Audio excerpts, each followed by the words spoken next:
Scenes after WrestleMania 41. Agree or disagree?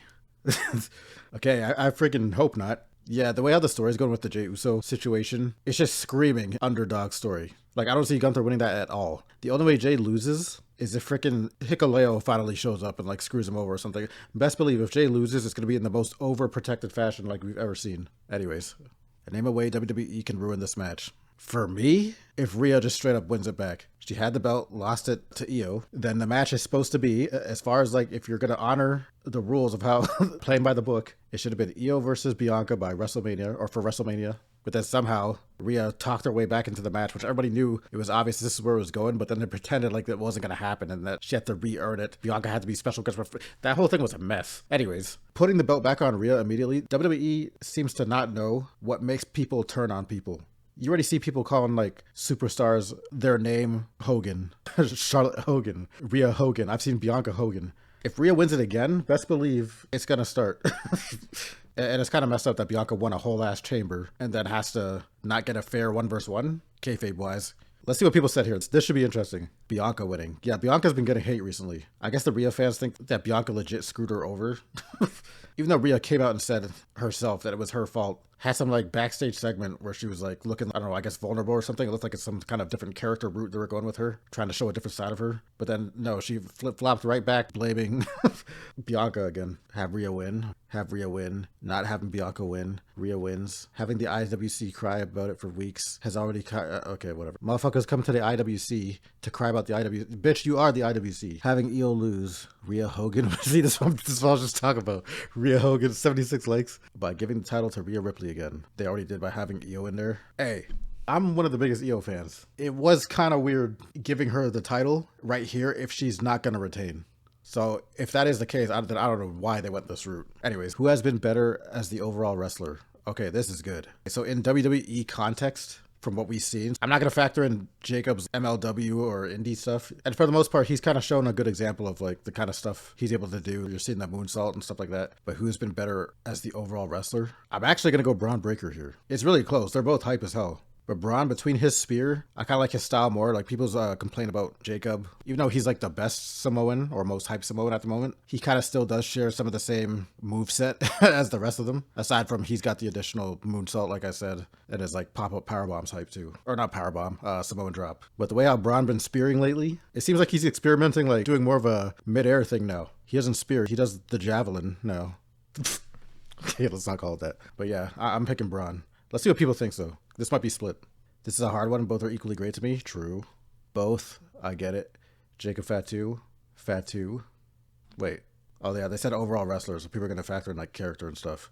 Obviously, on the mic, Jacob's been hype. He's been speaking a lot more, too. Braun. Jacob's had more opportunities to show off, but Braun. Yeah, I do want to see the direct match. Braun versus... That should be a WrestleMania match. They're on different rosters, right? I think that's why we're not... Yeah, I think Jacob's on SmackDown. Oh, yeah, of course. He's fighting LA Knight. Okay, yeah, so this match can't even happen. But if it could, these two at WrestleMania would be hype as hell.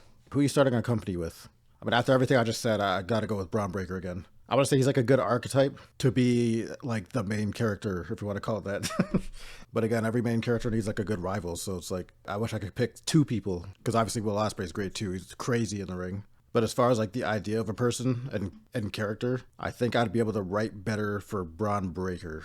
Who do you think is the greatest AEW World Champion of all time? I actually just bookmarked this because I just wanted to say AEW belts are so much better design-wise than WWE belts. These things are beautiful, especially I forget I can't zoom in because that happens. This belt is so nice. Like, if I knew nothing about both companies and you showed me the AEW belt and the big W belt that Cody's holding, and you said, which one do you want to fight for? I'm picking this one in less than a second. Easily. Okay, this happened a while back. Undertaker on some wrestlers being more comfortable with their athleticism than their storytelling. Okay, so it's this narrative again. It's nice to have it in the toolbox, but don't rely on it. Okay, let's see what he said.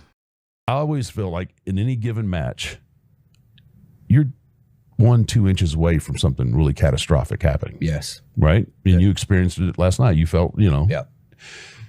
So I think there's an element to the storytelling that guys aren't comfortable with that yet, where they are comfortable with their athleticism and they know what they can do athletically.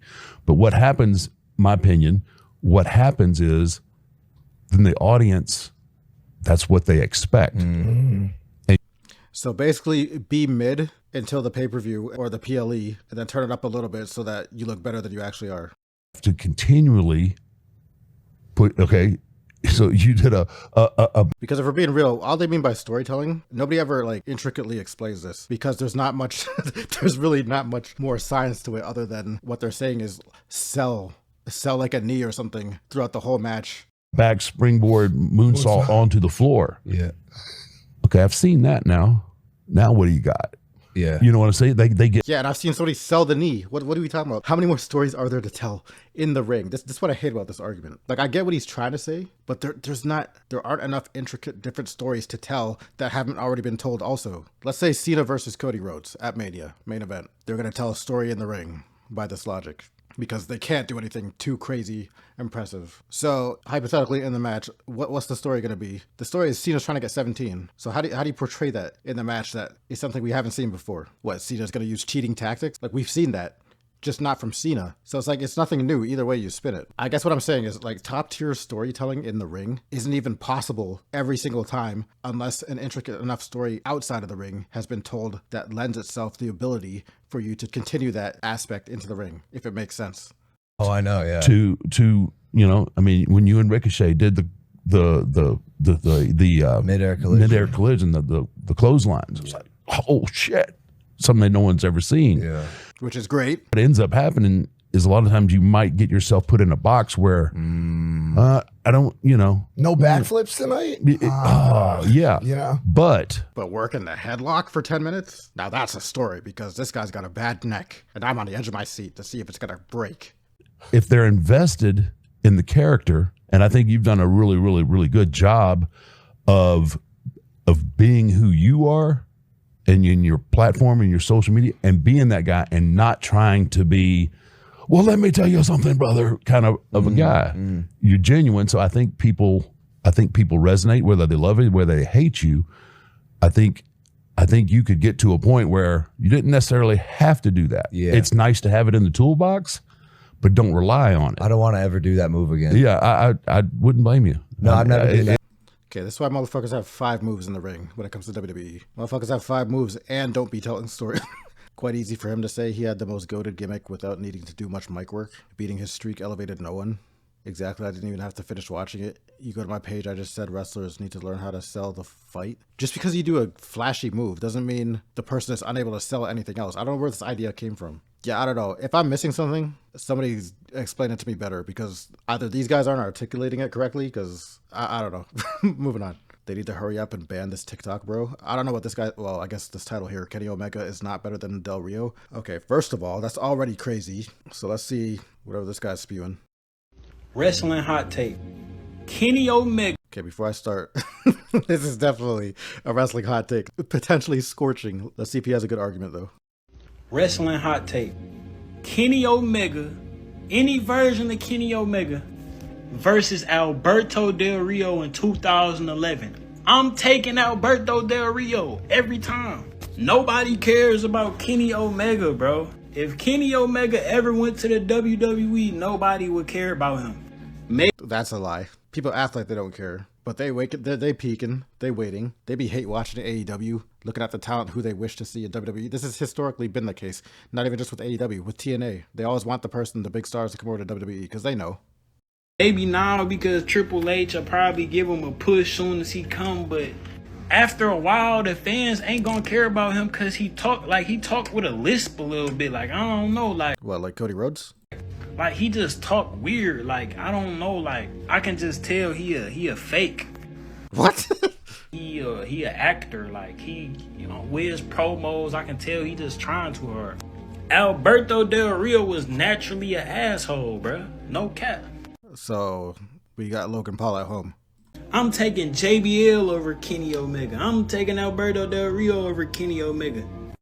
Wrestling hot take. Okay, well, what did people say? Kenny Omega is overrated. How many Kenny Omega matches have you seen by chance? I bet you this guy didn't respond. He posted a Jim Cornette video, enough to know that he's a spot merchant who solely relies on flips and tricks and video game moves. This guy will never be the star. Okay, here we go. This guy will never be a star in the big leagues. Yeah. I gotta leave before I lose brain cells or some shit. Why Bianca Belair was booed. Okay, so this guy has the answers. 1. She basically caused Rhea the championship for no reason. Okay, first of all, we all saw it. She was at ringside. She didn't do anything too crazy to actually directly get involved. It's just that Rhea was kayfabe. Rhea was just too bothered by her presence being there in the first place. So she got distracted. 2. It's quite obvious she ain't so innocent in the attack on Jade. I got nothing to say on that yet because I'm not sure where they're going with that because Triple H take forever to progress the story. Like by now we should have got like maybe a tidbit, but maybe in another 5 weeks or something we'll get an answer on that. 3. You're telling me this isn't a heelish look? Okay, so we're at a point where if somebody wears black, apparently they're heel. Sometimes they'll do symbolism like that, but I think sometimes you're just reading into it too much. Like Tiffany and Charlotte were both just wearing black, damn near enough the same outfits in the last promo they had in the ring. Okay, let's see what people said. Bianca earned her way in. Rhea gifted a free match. Bianca was sitting at the side. Basically everything I was just explaining. Yeah, I've said this before, but I don't like how Rhea's current character is like so bratty. She used to be badass not even too long ago. Now she's just like a spoiled brat, like I've been saying. And she's getting her way, which is the worst part. Fans like her. Okay, I guess we can talk about this for a minute. So the whole Io Sky, Rhea, and Bianca triangle, as we've seen for a few weeks now, Bianca's the only one getting booed out of those 3. From Europe to US, because before it was just a Europe excuse, people were saying, but now even in the US or Minnesota at least, which to be honest is probably going to translate. At this point it's set in stone, because fans usually bandwagon anyway, once they see it on TV. Evidence of this is now the US is singing the Cody Rhodes song. Well, they sung it for Roman Reigns. So yeah, Europe basically taught the US how to sing somebody's name. But yeah, on TV, the type of like Rhea Ripley fans, for example, attract a very, I don't want to say radical, but like a very hardcore 2 groups of people. You got the Gooner guys that want a freaking goth mommy to like step on them or whatever. And then you got the girls that like dress up as her, try to be her doppelganger and shit. And probably want her to step on them also. So yeah, even if Rhea's wrong in the situation, they're not going to care. And this wouldn't be the first time that WWE's written, whether it's them or the fans, like where the person who is correct is seen as the bad guy. Anyways, Bianca's basically got to go heel at this point. If I'm Bianca, I'm saying fuck the fans. I'm going heel. Just out of principle, because fuck that. Fuck that. Crazy how some Americans threw allegations at the European fans for booing Bianca, and then they're silent as soon as it also happens in the States. So they really just, Bianca being at ringside but not actually physically interfering was enough for people? I feel like it's more than just that. Anyways, moving on. And while I was scrolling, I had to see this, so you have to see it too. AI, Triple H, and Booker T in a bra kissing. Enjoy the rest of your evening.